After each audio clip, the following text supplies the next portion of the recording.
बिस्मिल्लाहिर्रहमानिर्रहीम। अस्सलामु अलैकुम। मैं मुदस्सिर शाही एडवोकेट और आप देख रहे हैं लीगल इश्यूज़। आज हम बात करेंगे कि अगर कभी ज़िंदगी के अंदर आपको किसी बंदे की अदालत से ज़मानत हो गई है, तो ज़मानत जब भी अदालत लेगी वो कहेगी कि जनाब आप मचल के लेके आएँ, आप श्योरिटी बॉन्ड जमा करवाएँ। श्योरिटी बॉन्ड क्या होता है?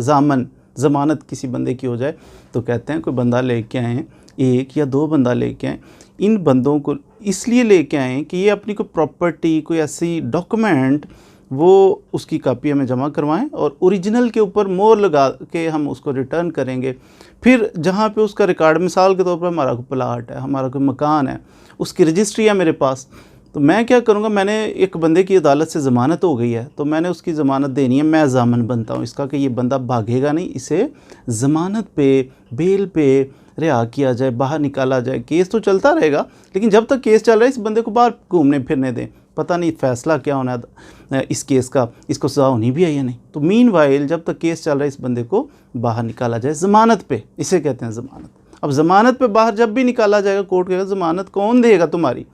फिर जिसकी ज़मानत हो, जिस बंदे ने ज़मानत पे बाहर निकलना है, वो अपना कोई ताल्लुक़ वाला कोई दोस्त उसे लेके आता है कि जनाब मेरी ज़मानत दो, मेरे ज़ामन बन जाओ अदालत के अंदर। वो फिर अपनी रजिस्ट्री, मकान की, दुकान की, किसी प्रॉपर्टी की रजिस्ट्री लेके तो अदालत में पहुंचता, कहता जनाब ये रजिस्ट्री है तो इसके ऊपर मोहर लगाएं। जहाँ पे डॉक्यूमेंट में रिकॉर्ड है रेवेन्यू अथॉरिटीज़ के पास, उधर भी महकमा माल के पास, उधर भी फिर रिकॉर्ड में लिखा जाता है कि ये जो प्रॉपर्टी है ना, इस बंदे की जो मकान है, दुकान है, इसकी जो भी प्रॉपर्टी है, ज़मीन है, तो ये इस हद तक जो है ना अदालत के अंदर ये श्योरिटी इसने जमा करवाई हुई है, ज़मानत जमा करवाई हुई है। तो ये बेच नहीं सकता बंदा। फिर क्यों? क्योंकि अगर बिलफर्ज जिस बंदे की इसने ज़मानत दी है वो बंदा भाग जाए, तो ज़मानत है 2 लाख की, 5 लाख की, वो कहते हैं 5 लाख की हद तक ज़मानत दो। अदालत में फिर वो जो ज़ामन है जिसने अपनी प्रॉपर्टी पेश की होती है कि जनाब मेरी प्रॉपर्टी उतनी देर में सेल नहीं कर सकता, तो अगर ये भागा तो मेरी इस प्रॉपर्टी में से आप 2 लाख 3 लाख पूरा कर लेना। अदालत के साथ कमिटमेंट होती है, बाउंड कर लेता है बंदा अपने आप को। मिसाल के तौर पर अगर कोई बंदा ज़मानत देता है, इसका मकान था, अब ये जो ज़ामन है जिसने ज़मानत दी हुई है ये बेचना चाहता है अपना मकान, तो ये तो बेच ही नहीं सकता, मजबूरी भी पड़ी है, बेचना भी बहुत ज़रूरी है। अब क्या होगा? या दूसरी सूरत ये होती है कि ये बंदा अपनी श्योरिटी जो उसने दी हुई है अदालत के अंदर, किसी की ज़मानत दी हुई है, ये बंदा वो उसकी ज़रूरत बाकी नहीं रही, वो उस बंदे को सज़ा हो गई है। अब ये चाहता है कि मेरी प्रॉपर्टी तो रिलीज़ हो ताकि साफ़ सुथरी हो जाए प्रॉपर्टी, जब चाहूँ सेल करूँ। तो फिर ये बंदा कोर्ट से रजू करेगा, या उस बंदे को सज़ा हो जाए या वो बंदा बरी हो जाए, या ये दोनों में से कुछ भी ना भी हो, वैसे ही से जल्दी पड़ जाए कि सेल करनी है प्रॉपर्टी। तो ये बंदा श्योरिटी रिलीज़ कैसे हो सकता है?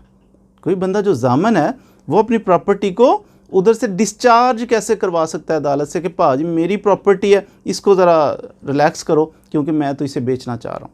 तो रिलैक्स करने का तरीक़ाकार ये है, मिसाल के तौर पे हाई कोर्ट के अंदर किसी की ज़मानत हुई है, आप ज़ामन बन गए उसके, आपने अपनी प्रॉपर्टी पे मोहर लगवाई है और वो अब सेल नहीं हो रही, उस बंदे की ज़मानत कन्फर्म हो जाए या ख़ारिज हो जाए, जो भी हो, आपका काम है डिप्टी रजिस्ट्रार जुडिशल उसको एक दरख्वास्त दें। उसको कहें जनाब फ़लाँ दरख्वास्त का नंबर था, फ़लाँ मुल्ज़म था, फ़लाँ तारीख़ को उसकी ज़मानत हुई थी, मैं ज़ामन बना, तो ये प्रॉपर्टी मैंने आपके इधर मोहर लग गई थी तो ज़ामन था, अब उसकी ज़मानत ख़ारिज हो चुकी है, वो पकड़ा गया है, या फिर उसका जनाब कन्फर्म हो चुकी है। जब ज़मानत कन्फर्म होती है फिर अदालत कहती है आप निचली अदालत में जाएँ, जाके उधर नए में चल के दें। तो नए में चल के जब देगा तो पुराने फिर रिलीज़ करने बनते हैं। तो आप एप्लीकेशन दें कि फ़लाँ बंदे का ज़ामन बना था फ़लाँ दरख्वास्त के अंदर, तो मेहरबानी करके इसको रिलीज़ कर दो, श्योरिटी को, मेरी लायबिलिटी ख़त्म आप कर दें।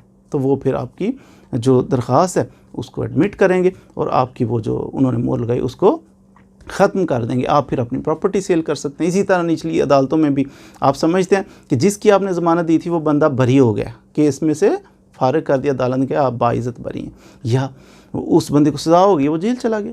अब ज़मानत उस वक्त तक रहती है कि जब तक वो बंदे का केस चल रहा हो, तो केस जब तक चलेगा आपने इस बंदे को पेश करना है, आप ज़िम्मेदार हो, आप ज़ामन हो कि ये पेश होता रहेगा। ना हुआ तो आपकी ये प्रॉपर्टी है ना, इसमें से हमने इतने लाख काट लेने, तो ये ज़मानत होती है। तो नीचे भी अगर वो बरी हो गया या उस बंदे को सज़ा हो गई है, जेल चला गया, अब तो ज़रूरत ही नहीं ज़मानत की, आप जाके दरख्वास्त दें, आप कहेंगे जनाब ये, या तीसरी सूरत ये भी बनती है कि आप वैसे ही कहते हैं कि मैं नाराज़ हो गया हूँ, मैं इसका ज़ामिन नहीं बनता।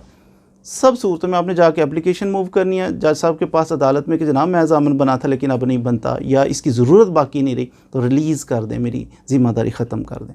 तो जज साहब फिर आर्डर करेंगे कि ठीक है जी, आपकी ज़िम्मेदारी को ख़त्म किया जाता है, आपकी जगह पे नया श्योरिटी, कोई नया ज़ामिन बंदा आ जाएगा, वो अपनी प्रॉपर्टी उधर ज़िम्मेदारी कबूल कर लेगा कि हम इसे पेश करते रहेंगे। या अगर वो बरी हो गया या उसको कैद हो गई, सज़ा हो गई, फिर तो ज़रूरत ही बाकी ना रहेगी और आपकी प्रॉपर्टी रिलीज़ हो जाएगी। इस तरह आप अपनी प्रॉपर्टी सेल कर सकेंगे। तो ये है किसी बंदे का ज़ामिन बनना, और प्रॉपर्टी जो आप उधर अपनी फ़िक्स करवा देते हैं कि आप इसको सेल नहीं कर पाएंगे। अगर ये बंदा भाग जाए कहीं तो हम हमारी प्रॉपर्टी आप बेच के तो वो पूरी करें, रकम स्टेट को दें। तो उम्मीद है आपने इसके बारे में कुछ ना कुछ सीख लिया होगा। मज़ीद वीडियोज़ के लिए हमारे साथ रहिए। Thank you very much.